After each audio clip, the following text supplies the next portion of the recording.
नमस्कार, सौरभ द्विवेदी नाम है हमारा और आप देखना शुरू कर चुके हैं लल्लन टॉप शो। निचले हिमालय और मैदानी इलाकों से बर्फीले हिमालय की ओर सदियों से अध्यात्म, दर्शन और सुकून की तलाश में कई पगडंडियां बढ़ती रही हैं। इन्हीं पगडंडियों ने गहरे हिमालय में कई रोमांचक जगहों की तलाश की। ऐसी एक पगडंडी उत्तराखंड के बद्रीनाथ धाम की ओर भी जाती है, जिसके रास्ते पर तकरीबन आखिरी छोर पर एक कस्बा पड़ता है जिसका नाम है जोशीमठ। धार्मिक किताबों में तलाशेंगे तो जोशीमठ का नाम आपको ज्योतिर्मठ भी मिलेगा। आदि शंकराचार्य के बसाए 4 मठों में से एक। जोशीमठ पहुंचने के लिए आप हिमालय की तलहटी पर बसे ऋषिकेश से अगर शुरुआत करें तो गंगा नदी के साथ साथ एक सर्पीली सड़क से होते हुए देवप्रयाग पहुंचेंगे। यहाँ संगम पर भागीरथी का आप साथ छोड़ देंगे और अलकनंदा आपको रुद्रप्रयाग तक ले चलेंगी। वहाँ मंदाकिनी नदी से मुलाकात कर आप फिर अलकनंदा के साथ कर्णप्रयाग से होते हुए गोपेश्वर और फिर कुल मिलाकर 250 किलोमीटर की दूरी पार कर जोशीमठ पहुंचेंगे। अब तक आप 6150 फीट की ऊंचाई पर आ चुके हैं। वनस्पति विहीन बर्फीले पहाड़ों को आपकी नजरें करीब से छू रही हैं और आप बेशुमार खूबसूरती से भरपूर जोशीमठ में हैं। बद्रीनाथ और हेमकुंड साहिब के दर्शन का रास्ता यहीं से होकर जाता है। आम दिनों में अगर आप यहाँ हों तो खूबसूरती के साथ साथ रोमांच का एहसास होगा, पर फिलवक्त डर का माहौल है। जमीन दरक रही है, शहर पर ढह जाने, तबाह होने का खतरा मंडरा रहा है। आपने सोशल मीडिया या खबरों में जोशीमठ के बारे में लगातार सुना होगा, वहां हो रहे प्रदर्शनों की तस्वीर भी देखी होगी। तो आज लल्लन टॉप शो में विस्तार से जोशीमठ में तबाही की वजह को समझने की कोशिश करते हैं। पिछले कुछ दिनों से जोशीमठ के घरों में लगातार दरार की खबरें आ रही थी। बीते साल नवंबर में यह सिलसिला शुरू हुआ। अब नेशनल लेवल पर चर्चा तब होने लगी जब मुख्य सड़क में बड़ी दरार आ गई। घरों के ढह जाने का खतरा बढ़ा तो स्थानीय लोग सड़क पर मशाल जुलूस के जरिए विरोध प्रदर्शन करने लगे। जोशीमठ के मारवाड़ी वार्ड में 6 जनवरी 2023 यानी आज की दोपहर बाद जमीन फाड़कर अचानक से पानी निकलने लगा। वहां जेपी कंपनी के 35 भवनों को आनन फानन में खाली कराया गया क्योंकि वहां पानी का जलस्तर 2 गुना हो गया। कई लोगों ने अपना घर छोड़ रिश्तेदारों के यहाँ पनाह ली, तो प्रशासन ने भी एहतियात के तौर पर 93 मकानों को लोगों को दूसरी जगह शिफ्ट कर दिया। आप यहाँ की ग्राउंड रिपोर्ट देखिए, तब हालात समझ में आएंगे। जोशीमठ में भू धसाव की स्थिति क्या है, इन तस्वीरों से देख सकते हैं। मकान पूरा अच्छा खासा मकान है और बल्लियों से अब इसको अटकाने की जरूरत पड़ रही है। अच्छा खासा सीमेंटेड मकान है, नया मकान है। जहां नजर घुमाओ वहां सिर्फ दरार दिख रही है, मानो जमीन फट रही हो। मकान पूरा फट चुका है और हर तरफ इस समय बल्लियों के सहारे इसे बचाने की कवायद की जा रही है। हर कोई इस समय जोशीमठ में ये सोच रहा है कि काश ये भू धसाव ना होता और ये जोशीमठ बच जाते। इनके जिन लोगों के अभी तक मकानों पे दरार आ चुकी है, ये घर लोग खाली करके देहरादून जा चुके हैं क्योंकि इनका मकान पूरी तरह यहाँ पे देख सकते हैं दीवारें फट चुकी है। अंदर किचन, अंदर जाने के लायक तो दरवाजे खुलने लायक नहीं रह गए हैं इस समय। और यहाँ देख सकते हैं पूरा मकान ऐसे फट रहा है जैसे किसी ने ब्लास्ट किया हो या कुछ हो गया हो। जमीन फटी है, मकान की दीवारें फटी है, हर तरफ इस समय फटा हुआ है। और लोगों ने इसे बचाने के लिए बल्लियां लगाई हैं, टेक लगाए हैं ताकि किसी भी तरह से इन मकानों को बचाया जा सके। यह एक जगह का नहीं बल्कि ये पूरा मोहल्ला और हर तरफ इस समय जोशीमठ में अधिकांश जगहों पे जो 9 वार्ड है वहां पे ये स्थिति देखने को मिल रही है। शासन प्रशासन की बहुत लापरवाही हो रही है कि ध्यान नहीं दे रहे हैं। कभी कहते हैं कि यहाँ चले जाओ, कभी कहते हैं वहाँ चले जाओ। आते हैं, अपनी सर्वे करके चले जाते हैं और वो देखते हैं कि आप देखिए, ये इधर देखिए, इतनी बड़ी दरारें पड़ी हैं, रात में सोना मुश्किल हो रहा है। ये हमारी पुश्तैनी दादा परदादाओं की ज़मीन है, हमारे पास यहाँ के अलावा कहीं नहीं है। हम कहीं पुनर्वास भी होंगे तो हम अपने दम पे कहाँ जाएंगे। जो था हमारा वो लगा दिया हमने, शब बना दिया और अब हम कहाँ जाएंगे। ये शासन प्रशासन को सोचना चाहिए। प्रशासन को चाहिए कि तुरंत व्यवस्था करे लोगों की रहने के लिए। और उसके अलावा ये जो धसाव हो रहा है, इस धसाव को रोकने के लिए इसमें प्रतिबंध लगाया। जो निर्माण जितने हो रहे हैं, जैसे हिलिंग बाईपास रोड का है और एनटीपीसी का है और जितने है, और उसके अलावा जो सीपेजेस है और जो मारवाड़ी से लेकर आपका विष्णुप्रयाग से लेकर के और हेलंग तक जो रोड अलकनंदा का जो किनारे हैं, इसमें प्रोटेक्शन वाल होना चाहिए। जोशीमठ में जमीन के धंसने को लेकर बृहस्पतिवार को क्षेत्र में बाजार पूरी तरह से बंद रहे। प्रभावित लोगों ने दिन भर बद्रीनाथ हाईवे पर चक्का जाम भी रखा। लोगों की चिंताएं और गुस्सा जायज है क्योंकि यहाँ किसी भूकंप की वजह से दरार नहीं आई, ना ही कोई हिमस्खलन हुआ, बल्कि एक तरह का मैन मेड डिजास्टर है। सरकार और कंपनियों की गलती का नतीजा। क्या है वो गलतियां जिसमें लालच छिपा है? इस पर आए उससे पहले ये समझना जरूरी है कि ये लालच किस चीज को लील रहा है। सिर्फ इंसानी जमीन नहीं, इतिहास भी खतरे में है। और इतिहास क्या है? उत्तराखंड का गढ़वाल मंडल, यहाँ चमोली जिला और वहाँ मौजूद जोशीमठ 7वीं से 11वीं सदी के बीच ये जगह कत्यूरी वंश के अधीन रही। एक समय पर उन्होंने अपनी राजधानी भी बनाई। हिंदू धर्म में इस मठ का महत्व आदि गुरु शंकराचार्य द्वारा स्थापना से ही आप समझ सकते हैं इस बात को। ज्योतिर्मठ, जिसका मैंने जिक्र किया, यहाँ भगवान विष्णु का एक मंदिर है। सर्दियों में जब बद्रीनाथ के कपाट बंद हो जाते हैं तब भगवान बद्री की प्रतिष्ठा इसी मंदिर में होती है। स्थानीय मान्यताओं के अनुसार जोशीमठ के नरसिंह मंदिर में बनी भगवान नरसिंह की मूर्ति का बायां हाथ लगातार क्षीण होता जाएगा और जब ये गिर जाएगा जो नर और नारायण नाम के 2 पर्वत आपस में मिल जाएंगे, ये मान्यता है। इस तरह बद्रीनाथ का रास्ता हमेशा के लिए बंद हो जाएगा और भगवान बद्रीनाथ की पूजा भविष्य बद्री में हुआ करेगी। जोशीमठ में विष्णु भगवान को समर्पित एक लोकप्रिय मंदिर है। इसके अतिरिक्त नरसिंह, वासुदेव, नवदुर्गा आदि के मंदिर भी हैं। मान्यता है कि जोशीमठ के नरसिंह मंदिर की पूजा अर्चना किए बगैर बद्रीनाथ की यात्रा अधूरी रह जाती है। इस मंदिर में भगवान नरसिंह की काले पत्थर से बनी मूर्ति प्रतिष्ठित है और किंवदंती कि इस मूर्ति का बायां हाथ कोहने के पास से लगातार क्षीण हो रहा है, जिसके बारे में अभी हमने आपको बताया। जोशीमठ का रिश्ता इतिहास की एक और बड़ी घटना से है। यहाँ से तकरीबन 15 किलोमीटर दूर एक गांव पड़ता है रैणी। मार्च 1974 में इस गांव की गौरा देवी और महिलाओं के साथ जंगल पहुंची और चिपट गई। पेड़ काटने वाले लोगों को चेतावनी देते हुए उन्होंने कहा, अगर पेड़ काटने हैं तो पहले हम पर गोली चलाओ। और यहाँ से शुरुआत हुई चिपको आंदोलन की, जिसके चलते सरकार को झुकना पड़ा और इस इलाके में जंगल की कटान पर रोक लगी। वर्तमान आपदा से इस आंदोलन का एक रिश्ता ये भी है कि कुछ वक्त पहले इस आपदा के कारण गौरा देवी की मूर्ति रैणी से जोशीमठ तहसील में ट्रांसफर करनी पड़ी थी। तो यह सिर्फ किसी शहर के दरकने की घटना नहीं है, बल्कि हमारे पुरखों के समृद्ध इतिहास में आ रही दरार भी है। सुनिए यहाँ के इतिहास पर लंबे समय से स्थानीय स्तर पर लड़ाई लड़ रहे एक्टिविस्ट अतुल सती क्या कहते हैं। तो इसका इतिहास जो है 7वीं सदी से या 6वीं या 7वीं सदी से शुरू होता है। तब ये कत्यूरी राजवंश की राजधानी थी। उसके ताम्रपत्र मिलते हैं यहाँ, उसका प्रसिद्ध ताम्रपत्र कहते हैं पांडुकेश्वर का ताम्रपत्र, है ना। तो उसमें उससे ये मतलब इतिहासकार उसको एक दस्तावेज के तौर पर देखते हैं। उसके बाद 10वीं मतलब 8वीं सदी में यहाँ जो है 700 कुछ में शंकराचार्य का आगमन होता है। वो एक प्रमाण है जोशीमठ के होने का, क्यों जब लोग यहाँ रहे होंगे तभी शंकराचार्य यहाँ आए, उनकी गुफाएं यहाँ मौजूद है। 10वीं शताब्दी तक जो है कत्यूरी वंश की यहाँ राजधानी रही है। 10वीं शताब्दी के बाद कत्यूरी यहाँ से पलायन कर गए। तब भी कहते हैं कुछ प्राकृतिक यहाँ दुर्घटनाएं हुई, है ना। उसके बाद जो है पंवार राजाओं का, फिर उसके बाद अन्य टिहरी राजवंश का यहाँ प्रभाव। तो ये पूरा मतलब एक क्रोनोलॉजी है, कंटिन्यूटी है लगातार 1500 साल की। और जो है उस 1500 साल के इतिहास वाले शहर को आप नेस्तनाबूद करने पर तुले हुए हैं, केवल इसलिए कि आपको जो है 200-300 मेगावाट बिजली चाहिए। और वो मेगावाट बिजली भी आपको मिल सकती थी अगर आप छोटी परियोजनाएं लगाते और ये सब नहीं करते। तो आज के दिन पर तो देश दुनिया ने इतनी तरक्की कर ली कि आप बगैर इसको बचा करके भी ये सब काम कर सकते थे।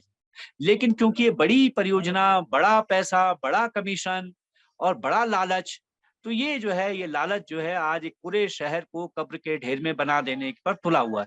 जी, जिस लालच की बात अतुल सती ने कही, अब उसे जान लेते हैं। आपको याद हो, फरवरी 2021 में ग्लेशियर टूटने की वजह से चमोली जिले में मौजूद एनटीपीसी के प्लांट में तबाही हुई थी। दर्जन भर लोगों की जान गई। स्थानीय लोग कहते हैं कि उसी एनटीपीसी की निर्माणाधीन विष्णुघाट जल विद्युत परियोजना इसकी जिम्मेदार है। इस परियोजना के तहत जोशीमठ की पहाड़ियों के नीचे से सुरंग निकाली जा रही है। यहाँ पर भूमिगत टनल के निर्माण को लेकर विस्फोट किए गए थे सुरंग बनाने के लिए, जिसकी वजह से हालत खराब है। इसके अलावा हिलांग विष्णुप्रयाग बाईपास की खुदाई को भी इस समस्या का एक कारण बताया जा रहा है। और ऐसा नहीं कि यह आपदा अचानक आई हो। 1976 यानी आज से 48 साल पहले जोशीमठ पर बढ़ते इस खतरे पर मिश्रा कमीशन की रिपोर्ट आई थी, जिसमें आगाह किया गया था।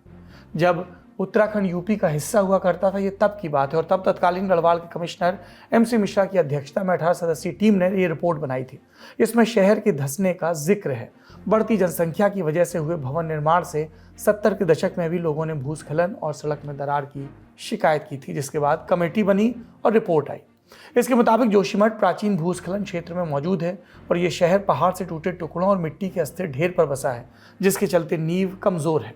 समिति ने भूस्खलन और भूधसाव वाले क्षेत्रों को ठीक कराकर पौधे लगाने की सलाह दी थी, बड़े निर्माण न करने की चेतावनी दी थी।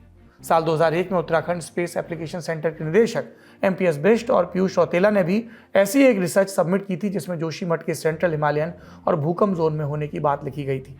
तमाम संकेतों और सुझावों को दरकिनार किया गया। किसी भी सरकार ने इस दिशा में काम नहीं किया और नतीजा सामने है। सुनिए स्थानीय एक्टिविस्ट और क्या वजह मानते हैं। बहुत सारे भूवैज्ञानिकों का ये मानना है कि इस आपदा की मुख्य वजह तपोवन विष्णुघाट परियोजना की सुरंग है, जिसको NTPC बना रही है। ये वही परियोजना है जिसमें 7 फरवरी 2021 को बड़ी आपदा आई, 200 से ज्यादा लोग मर गए। उसी परियोजना की जो सुरंग है वो जोशीमठ शहर के नीचे से गुजर रही है और उस सुरंग जो है पंक्चर हो गई 2009 में 24 दिसंबर को, और उसमें से 600 लीटर पानी पर सेकंड निकलने लगा। और वो पानी जो है आज के दिन पर, क्योंकि पिछले 12 साल से वो पानी निकल रहा है, यानी कि जोशीमठ के नीचे जो बड़ा रिजर्वायर कोई फट गया और उस रिजर्वायर का सारा पानी अब खाली हो गया है, तो अब लैंड जो है स्क्वीज ऑफ हो रही है, यानी निचोड़ रही है और वो जो है धरती को अपनी तरफ खींच रही है और सुरंग की तरफ जा रही है। तो इस तरह से ये इसको मुख्य कारण माना जा रहा है। यही भूवैज्ञानिकों का भी कहना है। लेकिन 1976 की जो मिश्रा कमेटी की रिपोर्ट है, अच्छा, अब वो आज के दिन पर बेस लाइन हो गया ना। तो उस रिपोर्ट में कहा गया कि भाई ये तो भूस्खलन का और मलबे का ढेर है ना। बर्फ के द्वारा, ग्लेशियर के द्वारा हजारों सालों में लाई गई मिट्टी के ऊपर जो है जोशीमठ टाउन खड़ा है, तो लिहाजा उस समय भी कोई घटनाएं ऐसी भूस्खलन की भी होंगी। उसी लिए जो है उत्तर प्रदेश की तत्कालीन सरकार ने कमेटी बनाई है ना, उसमें भूवैज्ञानिक भी थे, पर्यावरणविद भी थे।